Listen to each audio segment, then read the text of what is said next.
ब्रह्मचर्य रक्षा के लिए पहला तो ये निश्चय करना होगा कि आपकी वीर में महत्व बुद्धि हो जाए। जिसे आप व्यर्थ समझ रहे हैं वो बहुत बड़ी जीवनी शक्ति है। चाहे जितना आप उसको निकालते रहे, आपको सुख कभी नहीं मिलेगा, दुख बढ़ता चला जाएगा।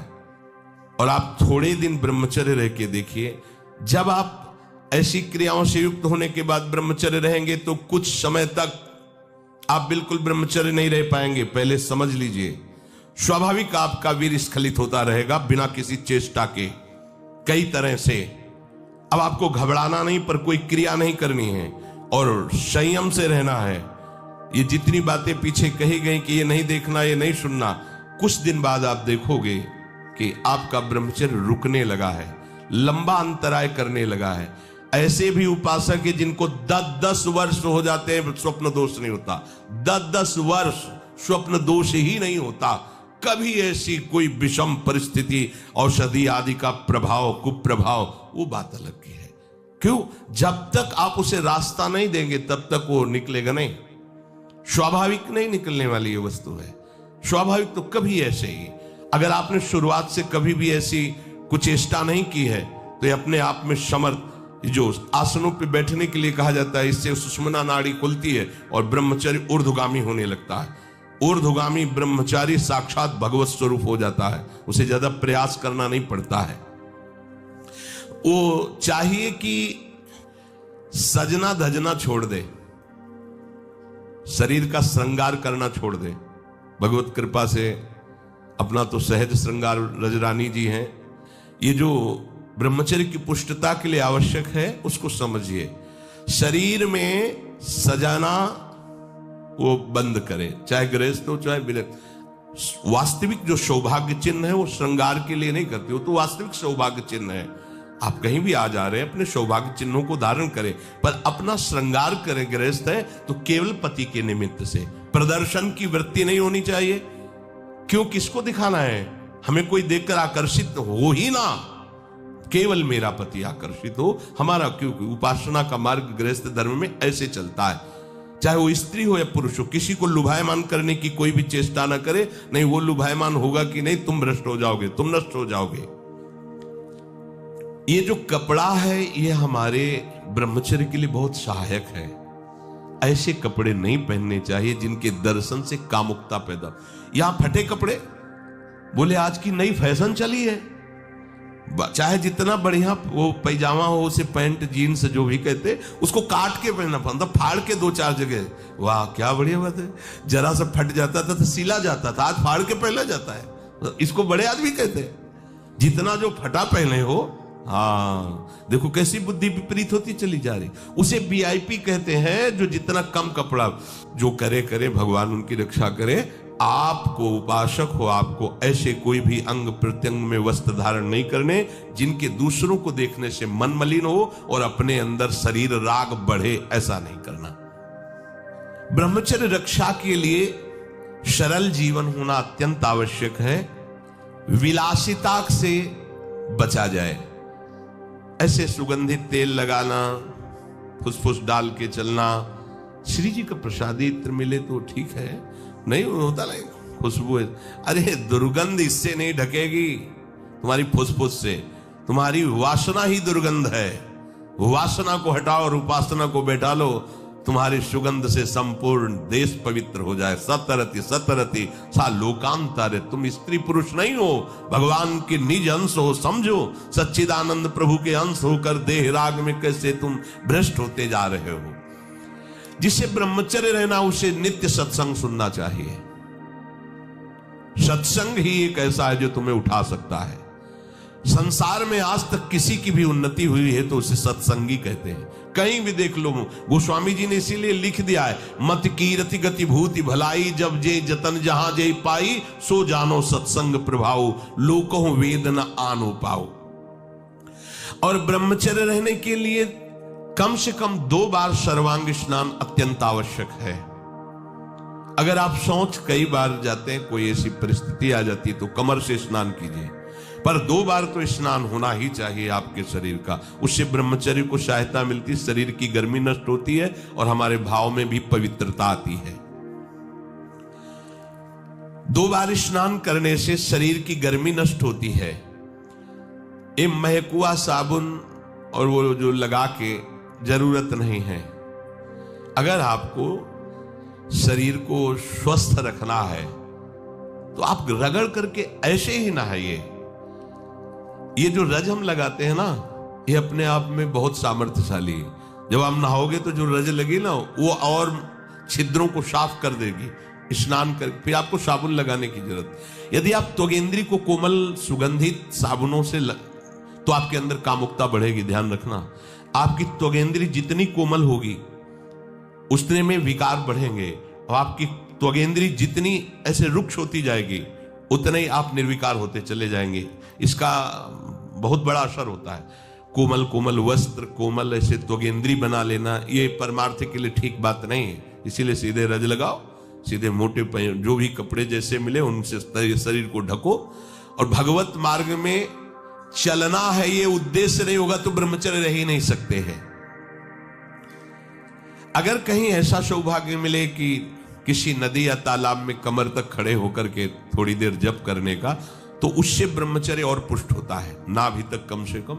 लेकिन अगर ऐसा ना हो तो आप स्नान में सबसे पहले नाभि में ही जल डालना जाता है ब्रह्मचारी के लिए। ये विधान कि ठंडा जल से नाभि आदि से डाल करके। आपके कपड़े भले महंगे ना हो पर स्वच्छ होने चाहिए, पवित्र होने चाहिए। ध्यान रखिए, कपड़े आपके साफ होने चाहिए, पवित्र होने, भले फटे हो, भले वो कम पैसे वाले हो, लेकिन पवित्र होने चाहिए, स्वच्छ होने चाहिए। उससे आपकी ब्रह्मचर्य में सहायता मिलेगी। भोजन के तुरंत बाद कभी स्नान न करें। जैसे भोजन किया, शौच लग गई तो बस पेट में पानी नहीं, कमर के नीचे से, कमर से पवित्र। लेकिन भोजन, अगर भोजन पाया और तुरंत पानी डालोगे तो गर्मी सर्दी से आपके ब्रह्मचर्य पर हानि पहुंचा सकता है। यदि आपका पित्त बढ़ रहा है और शाम के भोजन की इच्छा नहीं, थोड़ी थोड़ी तो है, थोड़ी थोड़ी नहीं है, नहीं पाना चाहिए। अगर आप पाओगे तो पित्त वर्धन अधिक होगा, हीट अंदर बढ़ेगी और वो आपको ब्रह्मचर्य में हानि पहुंचा देगी। अधिक गर्म जल से स्नान करना ब्रह्मचारी के लिए हानिकारक है। गीजर का बहुत ठंडी है, आपको ऐसा लगता है तो एक नॉर्मल जल कर लीजिए कि ठंडा भी है और ठंडा नहीं भी है। धुआं उठ रहा है गर्मा गर्म, ये नहीं, ना गर्मा गर्म भोजन ना गर्मा गर्म जल से स्नान। अगर आप ऐसा गर्म जल से ही स्नान करेंगे तो आप बहुत कमजोर हो जाएंगे। ये बात समझिए, ये सब सुखद सामग्री नहीं है जो आप समझ रहे हो। प्रकृति का सीधे वार सहने की सामर्थ्य जब शरीर में तुम्हारे आएगी तो स्वाभाविक ब्रह्मचर्य पुष्ट होने लगेगा और उत्साह बढ़ने लगेगा ब्रह्मचर्य का। हम ये नहीं कहते कि आज से गीजर बंद, कल से नाक बहाओ, ऐसा नहीं कहते। उचित कर लो, इतना नहीं कि गरम गरम, ऐसा नहीं, उचित। स्नान के बाद शरीर को किसी वस्त्र से सर्वांग रगड़ करके पोछिए, साबुन लगाने की जरूरत नहीं, आपका शरीर साफ रहेगा। ब्रह्मचर्य के लिए भोजन में सुधार होना अत्यंत आवश्यक है। एक बार एक बादशाह ने भागवतिक श्रेष्ठ वैद्य को बुलाया और पूछा 24 घंटे में स्वस्थ शरीर के लिए कितना भोजन अनिवार्य है। तो उसने कहा 24 घंटे के लिए 39 तोला अन्न अत्यंत अनिवार्य है। 1 तोला 10 ग्राम, 39 तोला 390 ग्राम। 24 घंटे में आपके अंदर अन्न 390 ग्राम जाना चाहिए। इसके बाद उन्होंने कहा कि इतने से क्या होगा, तो हकीम बोला कि शरीर पोषण के लिए इससे ज्यादा की आवश्यकता नहीं है। इसके अलावा जो ज्यादा खाया जाता है वो आंतों को बोझा देता है, ब्रह्मचर्य की हानि करता है, भजन में प्रमाद करता है और उम्र को नष्ट करता है, समय को नष्ट करता है। कितना? 390 ग्राम 24 घंटे में, मतलब 2 रोटी 1 कटोरी दाल, बस, या आधा कटोरी दाल, आधा कटोरी सब्जी। ये स्वस्थ शरीर के लिए चाहिए, ये कोई साधु का आहार नहीं, ये स्वस्थ शरीर के लिए। बादशाह को उत्तर दिया उस भागवतिक वैद्य ने कि 39 तोला अन्न की केवल आवश्यकता है। देखो, इस पे विचार करो भाई। 390 ग्राम 24 घंटे में अन्न जाना चाहिए। इसके बाद थोड़ा दूध हो गया, थोड़ा पानी हो गया। 390 ग्राम मतलब 400 ग्राम भी पूरा नहीं, 24 घंटे में, दिन रात में। और इससे शरीर स्वस्थ रहेगा और आपकी आध्यात्मिक शक्ति बढ़ेगी। वो तो हम बार बार सत्संग में कहते हैं ज्यादा भोजन जो है ये ठीक नहीं है और उचित भोजन लीजिए। तो आज ये उचित भोजन का भी प्रमाण मिल गया कि 39 तोला भोजन करना है। देखो, करके देखो एक बार। 39 तोला दोपहर में और 39 तोला शाम के, तो 2 बार में कर लीजिए। उपासक को आहार के लिए सावधान। इसके अलावा जो कुछ खाया जाता है वो सिर्फ हाथों को बोझा ढोने का काम दिया जाता है। 2 बार में संभल करके बुद्धिमान भाग्यवान उपासक इतने अन्न का ही सेवन करता है। 2 बार में 39 तोला की बात कह रहे हैं, 2 बार। बुद्धिमान और भाग्यवान। और महामूर्ख और अभागा वो अधिक भरता है आंतों में। इसमें वाणी जी में लिखा, महामूर्ख है वो क्योंकि बेमतलब बोझा भरे जा रहे। देखो, भोजन तुम्हें तार देगा और भोजन तुम्हें मार देगा। तंदुरुस्ती के लिए, स्वस्थता के लिए और भजन के लिए जितना बताया गया उतना ही भोजन करना चाहिए। जीने के लिए खाओ, खाने के लिए मत जियो। तो ये कोशिश करो। एक टाइम के लिए 39 तोला और दूसरे टाइम हम वैद्य जी एक बार के लिए कहे ना 24 घंटे में 2 बार को इसको विभाजित कर दे, तो इसे हम छूट देते हैं। 400 ग्राम अन्न दोनों टाइम ले लो, 800 ग्राम होता है। ठीक है, एक बार देखो ना करके, बहुत शांति मिलेगी, इससे लाभ मिलेगा। सच्ची बात मानना, भोजन का बहुत बड़ा प्रभाव होता है। ठीक है, अब इसमें कह रहे हैं कि आहार में क्या लेना है। वजन तो तय हो गया। अब आहार में कह रहे हैं कि सात्विक आहार ही ब्रह्मचर्य को पुष्ट करता है, नहीं तो ब्रह्मचर्य को नष्ट कर देता है।